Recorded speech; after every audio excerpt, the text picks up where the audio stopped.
Donc aujourd'hui, je continue dans ma gamme de produits Urban Decay de la ligne Naked. Aujourd'hui, je vais parler de deux produits parce que je pense que c'est des produits quand même que je suis capable de faire un review assez vite. Ben, en tout cas, on se croise les doigts.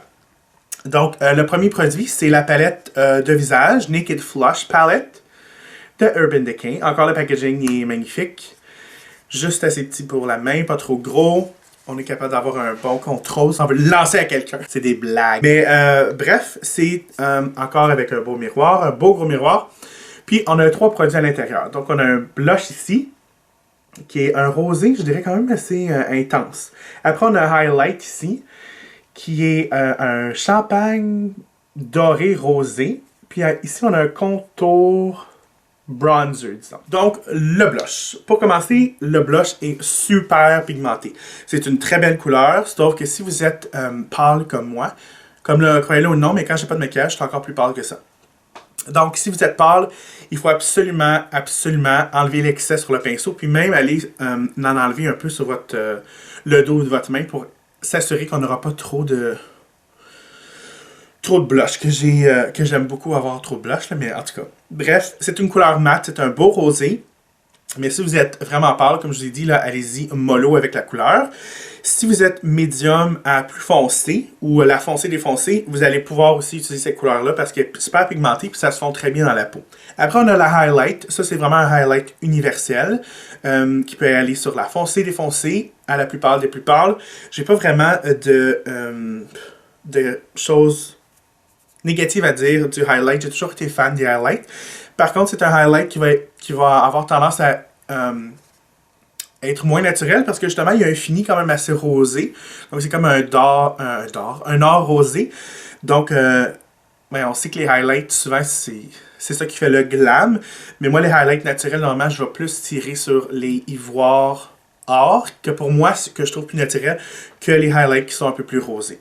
Mais c'est quand même un très bon highlight. Tout le monde peut l'utiliser. Ils se font bien dans la peau. C'est presque comme les... pas nécessairement la texture, mais l'application. On dirait que ça se fond dans la peau comme les highlights de chez MAC qui se vendent comme des pinceaux. C'est les Extra Dimensional Skin Finish. Maintenant, l'autre produit, c'est le bronzer slash contour. Je pense pas qu'ils disent contour sur le site internet, mais j'ai vu plusieurs personnes commenter que c'était un bon contour. Si vous êtes pâle comme moi, puis avec un undertone rosé, je pense pas que c'est un contour et ni un bronzer pour vous. La raison pourquoi je dis ça, c'est parce qu'il y a vraiment une petite teinte un peu orangée à l'intérieur. Je pourrais dire que c'est vraiment chaud. Ça me rappelle un peu du blush de chez Illamasqua Disobey, que Nikki Tutorials elle utilise souvent, mais elle l'utilise d'une très bonne façon, juste pour réchauffer son teint. Donc, c'est pas vraiment pour aller mettre de l'intensité dans ses cheekbones. Donc, si vous êtes vraiment pâle, puis aussi avec un undertone rosé, c'est peut-être pas le produit parfait pour vous. Si vous êtes un undertone plus olive, ça va être parfait pour vous parce qu'on sait que pour rehausser le teint puis rendre ça un peu plus chaud, c'est les personnes avec un undertone olive ou de couleur foncée. On cherche vraiment des couleurs qui vont avoir un peu plus de chaud à l'intérieur, comme des orangés, des or, des choses comme ça. Donc, si vous avez le teint olive ou plus foncé, vous allez aimer ça. Si vous êtes la foncée défoncée, vous allez pouvoir utiliser ce produit-là aussi comme highlight. C'est une couleur mate. Donc, en dessous des yeux, vous pourrez en mettre ici autour du cheekbone. Ça va vraiment pour faire le contour, mais portion highlight seulement. Donc, vous allez pouvoir utiliser ça. L'application, c'est quand même une couleur assez... c'est pas très pigmenté, par exemple. Celle-là, il faut vraiment en appliquer une bonne couche pour vraiment avoir... Si vous voulez avoir le look vraiment soleil, là, que vous avez été faire bronzer sur la plage, il va falloir en appliquer plusieurs fois. Donc, c'est peut-être la seule... Oui, c'est vraiment la seule couleur des trois que j'ai trouvé un peu plus... disons, c'était dur d'avoir une bonne pigmentation. Mais bref, c'est quand même une bonne palette. Est-ce que je la recommande à tout le monde? Je suis pas certain. Comme je vous dis, si vous êtes pâle, vous pouvez peut-être passer à d'autres choses parce que le blush est quand même très pigmenté. C'est une belle couleur, mais c'est super pigmenté. Le highlight, je pense pas qu'il ça vaut la peine d'acheter cette palette-là juste pour le highlight. Mais bref, c'est quand même un très bon produit. Puis encore, c'est très compact. J'aime ça. On peut mettre ça dans son sac ou les filles dans son sac à main. Puis des petites petites retouches ici et là. Donc, prochain produit, là je pense que je suis déjà comme à 5 minutes, c'est le Urban Decay Naked Skin BB Cream. Comme ça. Encore un très beau packaging. C'est comme un bronze doré. Donc, ça se présente comme ça. Comme tout le monde dit, ça se présente comme ça. Puis c'est comme un petit squeezy tube. Qu'est-ce que j'ai remarqué avec ça, avec la senteur puis avec l'application? C'est la texture. Vous savez, je vous ai montré le Annabelle CC Crème.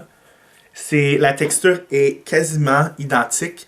C'est très très fluide, très très liquide. La senteur m'a tout de suite pris par surprise parce que, pas nécessairement parce que ça sent fort, c'est pas une odeur désagréable, c'est une odeur un peu mentholée, mais c'est exactement comme la CC Crème de chez Annabelle. La seule chose que j'ai remarqué avec ça, c'est qu'il y a un peu plus de couleur, mais c'est une bébé crème. Les CC Crème, c'est plus pour aller chercher... c'est pour aller corriger le undertone de la peau, les rougeurs, puis préparer la peau. Bébé crème aussi, mais il y a plus, les bébé crème, il y a plus de pigmentation. Donc ça, il y a une bonne pigmentation. Je ne sais pas s'il y a plusieurs couleurs, mais ces couleurs-là est un peu plus chaudes, mais même si vous êtes pâle comme moi, ça ne va pas avoir l'air orange sur la peau. C'est une belle couleur. Là, la texture dont je vous ai parlé est vraiment, vraiment liquide, fluide.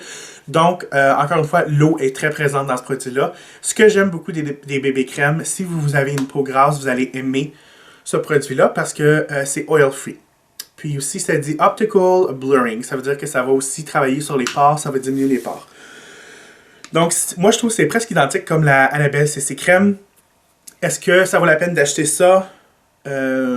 Surtout avec plein de bébé crèmes sur le marché. Si vous cherchez une bébé crème un peu plus, disons, dispendieuse, puis vous avez la peau grasse, vous allez adorer ça. Mais je sais pas si... Moi, je pense, en tout cas, je pense que ça vaut la peine.